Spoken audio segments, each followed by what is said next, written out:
Hello and welcome to the first episode of the Unofficial C4 Wrestling Podcast. C4 Wrestling, in my opinion, is the best indie wrestling promotion in North America. Going to their shows is super fun, and it's like a party where everyone is invited. On this episode, I will tell you the latest news in C4. I will also give you a report of what went down at the last C4 show, Point of No Return. So buckle up. Did you get your tickets for the next big C4 event? I did. Don't miss out.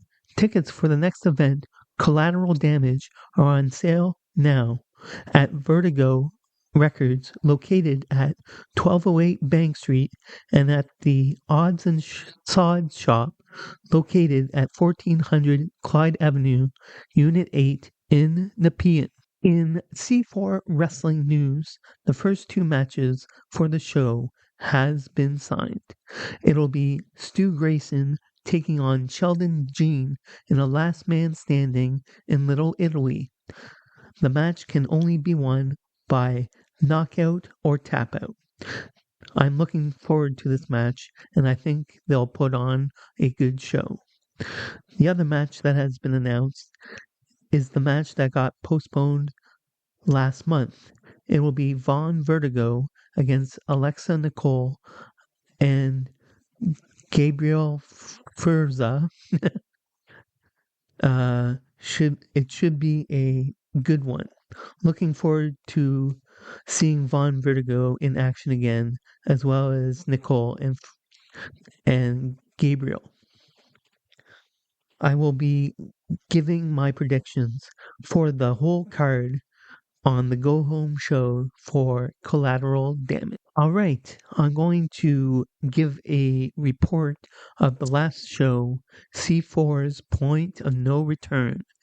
In our first match, it was a pre-show match between Project 8100 and Dynasty. It was a good match.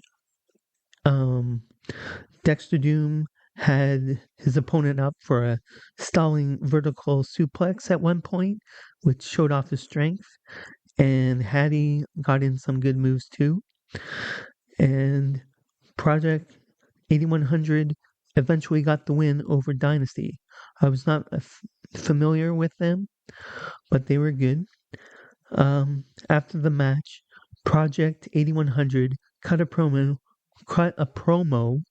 saying they deserved to be at the top. I would have to agree with them. In match number 1, it was Benjamin Tull taking on Myung Jae Lee. Benjamin Tull is so good. He reminds me a bit of Mr. Wrestling Kevin Steen. I'm surprised he hasn't been signed to WWE. The fans were really behind Myung Jae Lee.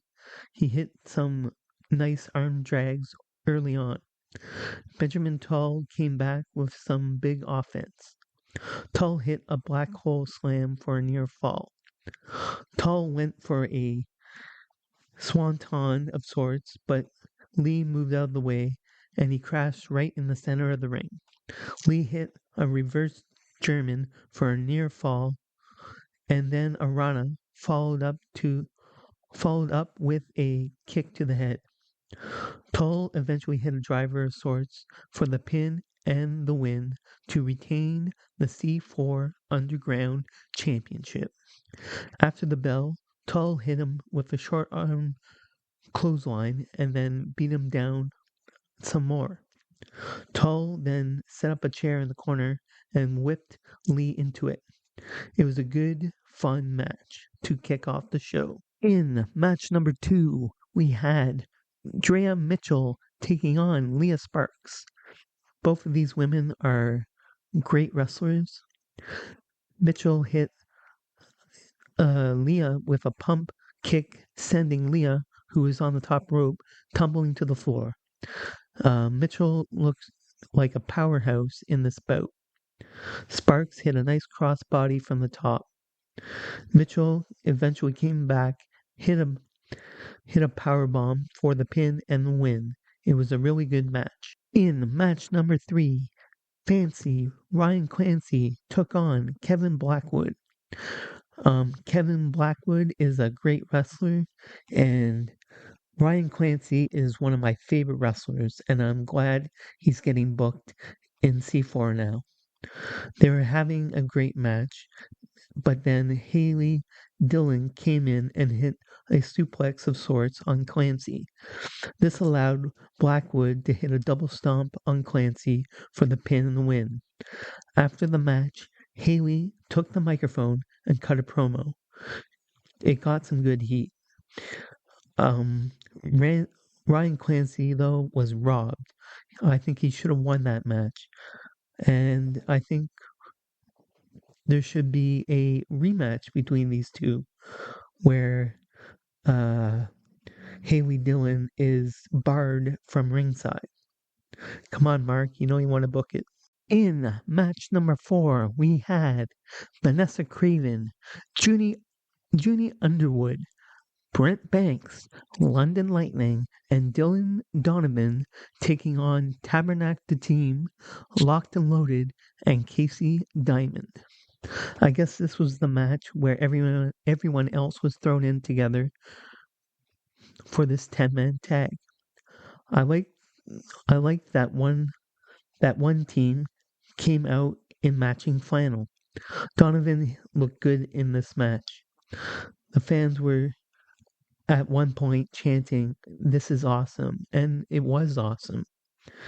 The winners of the bout were Tabernacle Team, Locked and Loaded, and Casey Diamond.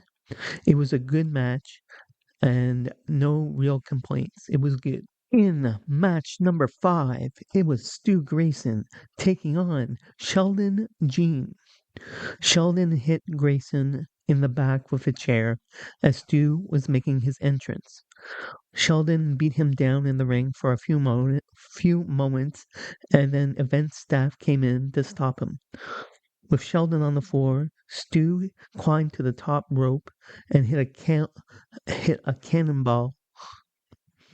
And then Grayson threw some of the event staff through doors.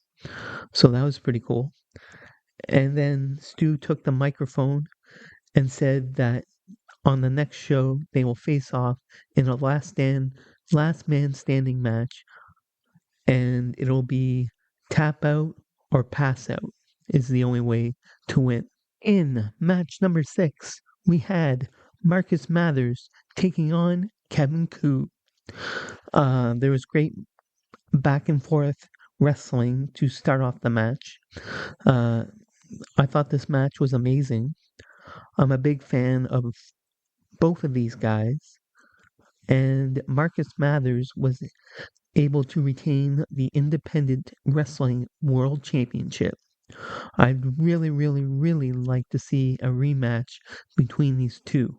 In match number 8, it is our main event. It is Evil Uno defending the C4 Championship against McCray Martin. Martin came out in a really nice hoodie that said Hot Stepper on it. I really want one of those. All right. Mark McCray was bleeding early on in the bout.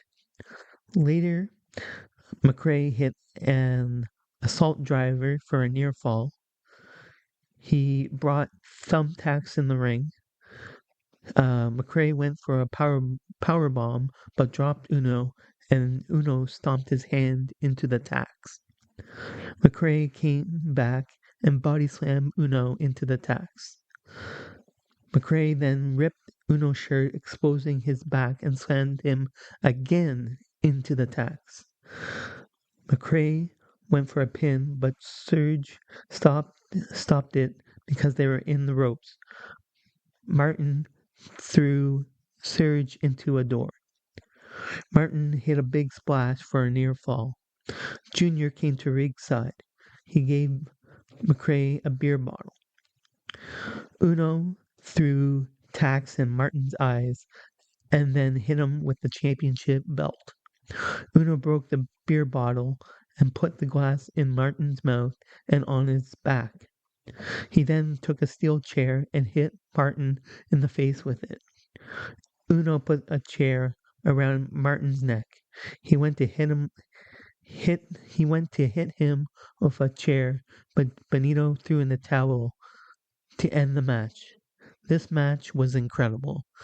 I've been loving Evil Uno's reign as C4 heavyweight champion, and I hope it goes on for a long, long time because Evil Uno is the best. So that is the report for C4's Point of No Return. If you missed out on that show, don't miss on the next. The next show is Collateral Damage, and tickets are on sale right now at Vertigo Records, located at 1208 Bank Street, and at the Odds and Sods shop at 1400 Clyde Avenue, Unit 8 in Nepean. The opening music was provided by CreatorMix.com. Much love to them. Thank you for listening to this edition of the podcast. I will be back next week with more news on everything C4 Wrestling. Peace.